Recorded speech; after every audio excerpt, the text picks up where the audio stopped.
Okay guys, welcome back to the channel. Got a different setting for you today, but for a good reason. Featuring my headphone setup. I don't have my Stax X9000 yet, but I have the Blue Hawaii head amp. If you recall, gave a review of the X9000. They're still coming, but if you watched the YouTube short I did a few weeks ago, I said a Christmas gift I gave to myself was coming to support this system. And what it's going to be is a DAC, one chassis, 3 power cord DAC, and nobody was able to guess it. It's a vintage piece that dates back to the 90s, if that helps any.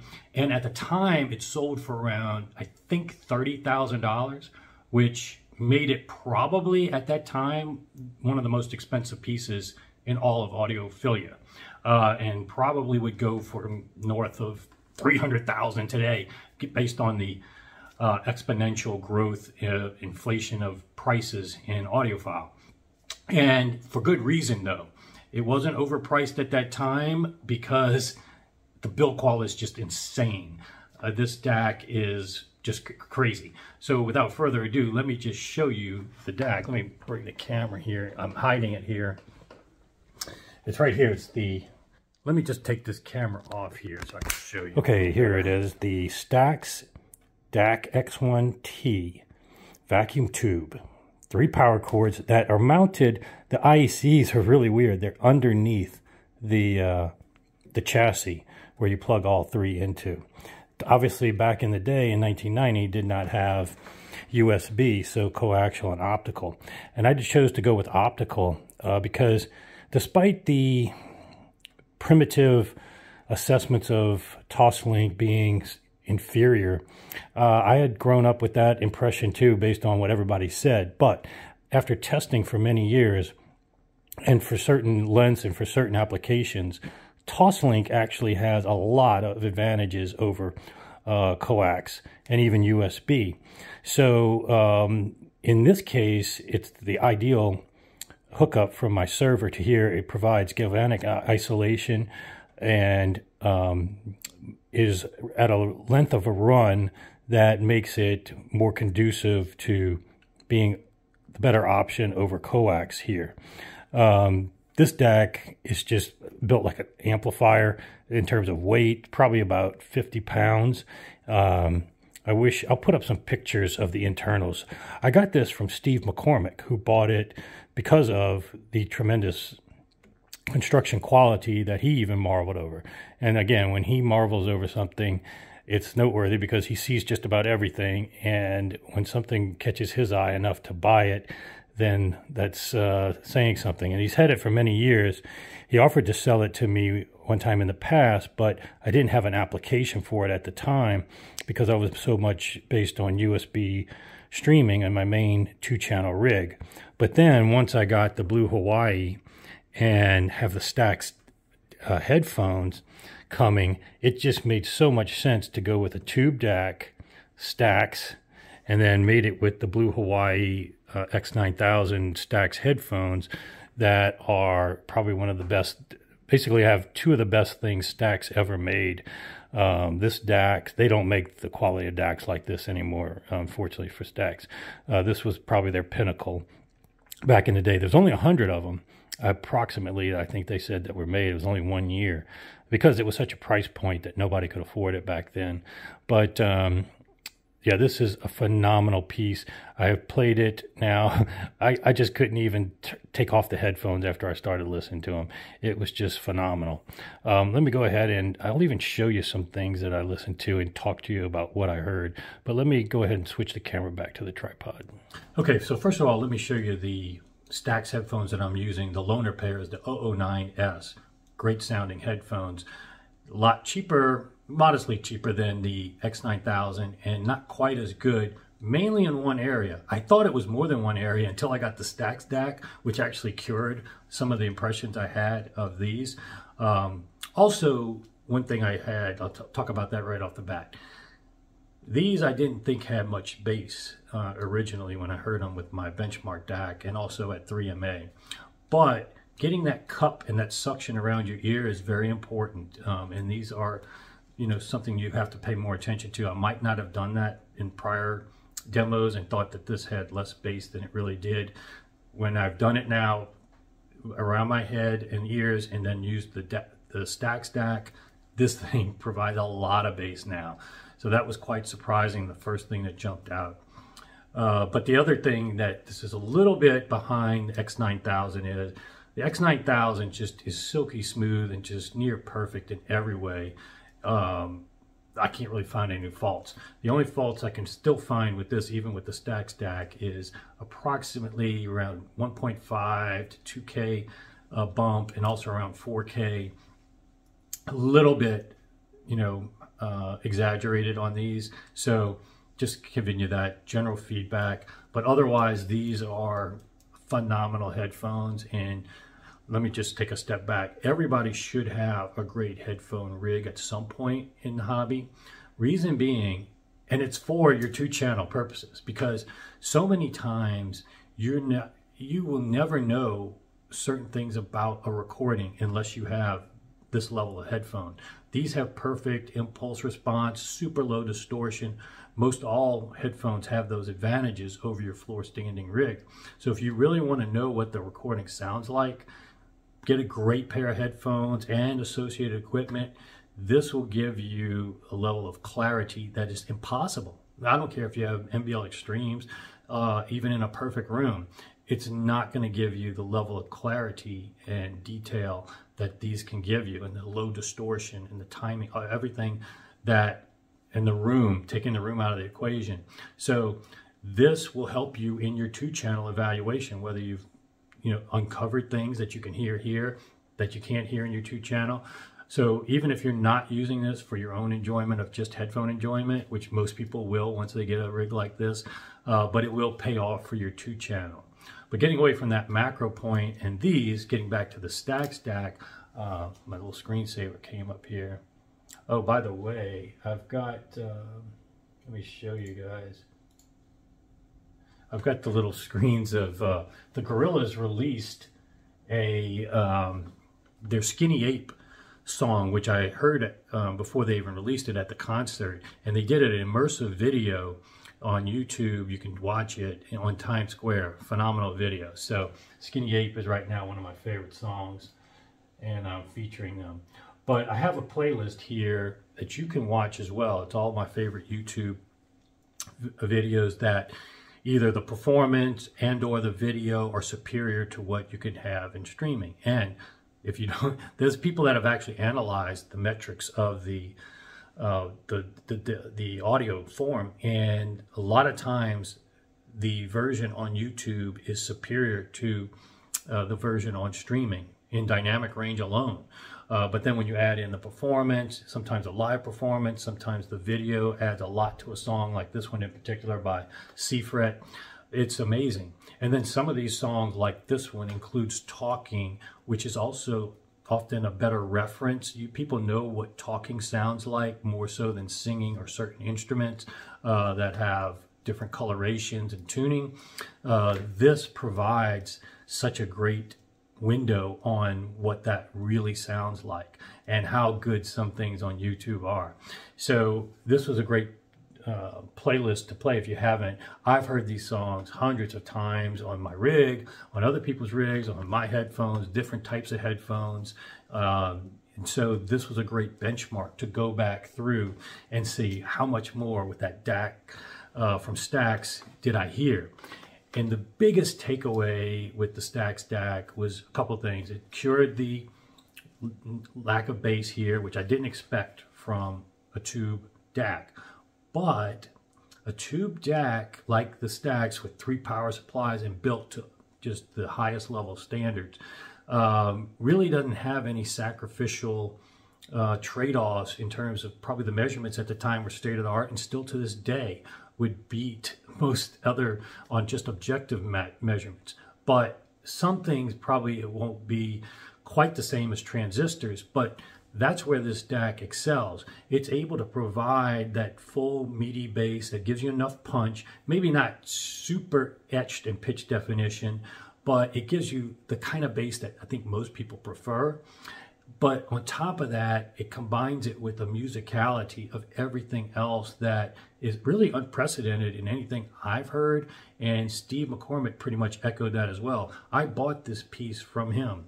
So, and you know, he reluctantly sold it to me, but this is a collector's item piece. Like I said, only 100 of them were probably ever made. At one point, it was probably the most expensive piece in the hobby. It's still delivering the goods. I will put this rig and setup as is right now up against anything, floor standard or not, in terms of revealing what's on a recording. It's among the best I've heard. And when I get the X9000 in, I think it's going to be even better. So but to kind of digest and give you a picture of what really changed, I think the words rich and warm are overused when talking about tubes, but they're so applicable here.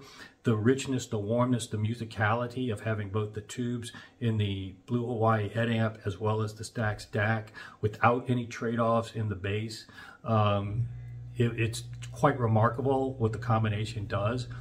But I wanted to go another step further than just saying rich, warm, musical in that typical audiophile jargon. I really wanted to digest from a more technical standpoint what that really means to you. And the way I would explain it is that when I go through all these recordings, either on a 2-channel setup for the most part, or normal headphones and normal DACs, especially solid state, there tends to be an overemphasis of the transients such that you get sometimes transient overload. It's not distortion. It may not even be technically aggravating sibilance, but it's a hyper-etched transient such that you don't hear anything after that, or you miss a lot of the micro dynamics right after that transient. And what this DAC does phenomenally, it just immediately, when you start listening to these songs that you've heard 100 times, you start hearing that nuance after the transient that you never heard before.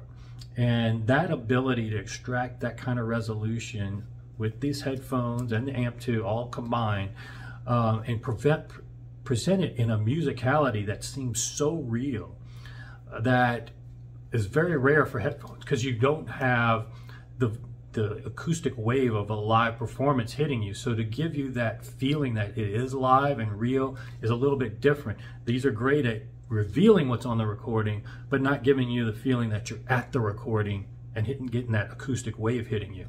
But when you hear something so realistic and not just hyper-etched transients like a lot of solid state or even floor standing and some tweeters and some speakers, the way they're designed, this is a totally different level of performance that when you play your favorite songs, you will probably hear it pretty darn easy.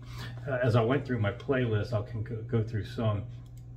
David Gray is one that sounds pretty grating, the actual streaming version. This version on YouTube is actually quite good, how they record him, and you can benchmark it really good against a standing bass as well as a piano and his voice.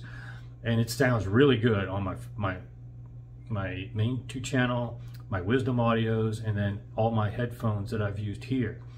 But on this now, with the Stax DAC, everything combined, the extra level of resolution these things are able to extract with the Stax and the Blue Hawaii, it's just amazing. And there is literally no gratiness, nothing to complain about with his voice that on so many other systems I've heard is almost unlistenable at sometimes. So this is a great track and a great demo to demonstrate. Sometimes we think the recording's at fault. Not always. In fact, a lot of times it is just a case of setup, gear matching, and the right level of gear for that recording. And this definitely delivers. I went through some other ones on here. The Adele, Easy on Me. I mean, silky smooth like butter. Her voice is just amazing. The musicality, the realism. Again, this is more of, instead of a standing bass, a bass guitar, but piano and vocals, kind of the counterplay to David Gray. A great reference track. You wouldn't think YouTube, but go ahead and play this against whatever streaming version or LP version. this version is better. It does have a little bit of higher noise floor, but speaking of that, when I play, you think two tubes in the system, a tube DAC and a tube amp would be, noise floor would be higher. I can turn the Blue Hawaii totally up. In fact, I'll do it right now for you. You know, you can I'll put it up against the mics. There's nothing. You know, there's literally no hiss, no hum, nothing. So again, Toslink providing a lot of value there. Don't overlook Toslink or get stereotyped into these primitive judgments about cabling. I use Supra, by the way. I think I featured that in a YouTube short, Supra Toslink, which is more of a glass fiber. Let me go through a few more with you that I heard. Some Snow Patrol. This is another one that has a lot of percussions, and I think he uses some mallets. Well, actually, I think it's Natalie Merchant that uses the mallet drumsticks. He might use them here too, I think. Yeah, he does. So that nuance, and that's another value of doing videos and seeing the performance while it's played. Sometimes if you don't know, if you're hearing and just staring at a wall and listening to what you think is a studio recording, you don't know if he's using regular sticks or mallet sticks. You may just think the bass is soft because he's hitting it with mallets instead of with a normal drumstick. And so being able to watch what plays and then relate it to what you're hearing is a big advantage of this mechanism as it is. But the microdynamics in this, when I heard for the first time on any system, never heard before, some of the instruments in the background and even people in the audience on an individual vocal level, was just remarkable that I'd never heard that before. Pretty amazing. I'll feature Sturgill Simpson is another one that his voice could be a little bit challenging on certain systems, but I had gotten it to a level that I thought was great back in my room back there and here with just my Sennheiser headphones. But these take it to a whole new level of resolution, clarity, taking the room out of the equation, and how smooth and also the dynamics get captured well. And that's one thing you think in tubes you wouldn't have, but I could crank this up and jam. There's a lot of songs that you don't think have dynamic content, but those are the songs you actually want to judge for dynamics, because sometimes when a song is naturally dynamic, it may artificially come through even on systems that aren't that dynamic. You want to pick some songs that just have a little bit of extra dynamics and make sure that that comes through as part of reproducing it. So there's one song, I think I have it in here. Yeah, Natalie Merchant. This one, this version is when she played on David Letterman, but there's actually one from VH1, her Storyteller one. You're going to want to play that one with Natalie Merchant, Wonder, because around the 2-minute 30-second point, the song really picks up in a different tone and pace and dynamics, and they almost get to a jam level. And for your system to be able to acknowledge that change, again, they're using the mallets on the percussion, so it never gets super dynamic in the percussion intentionally, but it gives a haunting vibe that gives the horns come in. There's a cello in there, and her singing takes on a characteristic of higher pace, and just there's a level of microdynamic increase there that you want to get captured and feel it. And then one of the key takeaways when I was listening to this, which is a problem, one problem for me, is that when I usually in this room, I'm doing work on my PC and listening in the background. And I have 3 monitors here, to do my work while I'm listening. But normally I'm not bobbing my head. I found myself when I'm listening to these tracks, again, ones that I've heard hundreds of times, bobbing my head, tapping my toes, getting into the music. And so those subliminal takeaways, you really can't fight those. You can't fake those. And so that was another big takeaway with this Stax DAC, adding it to the Blue Hawaii and the Stax headphones. Again, I hope to have the X9000 soon. I hope to have Steve McCormick on again. I think everybody enjoyed his report on the source points. He's going to be back to give you a further update because he's got even more accolades to share with you on that. He's also getting the stand there. And then I'll let him tell you himself what he thought about this piece. and why he started out and held on to it for so long, and then reluctantly sold it to me, and I'm the beneficiary here. But also, if you're in Houston, speaking of other friends that are super experts, JR is with Wally Tools is coming to Houston, I think the mid-January next weekend. And if you're in Houston, you're going to definitely want to listen to him talk about turntable setup, and then he's going to touch on with me, hopefully at some point, his subwoofer thing. I don't think we're going to do the actual swarm here like I implied in prior videos, because the coordination of it just wasn't going to work in time. But again, if you can make that, if not, I'll have plenty of video content. So hopefully you enjoyed this update. Sign up, subscribe, because I got a lot of fun stuff coming up soon.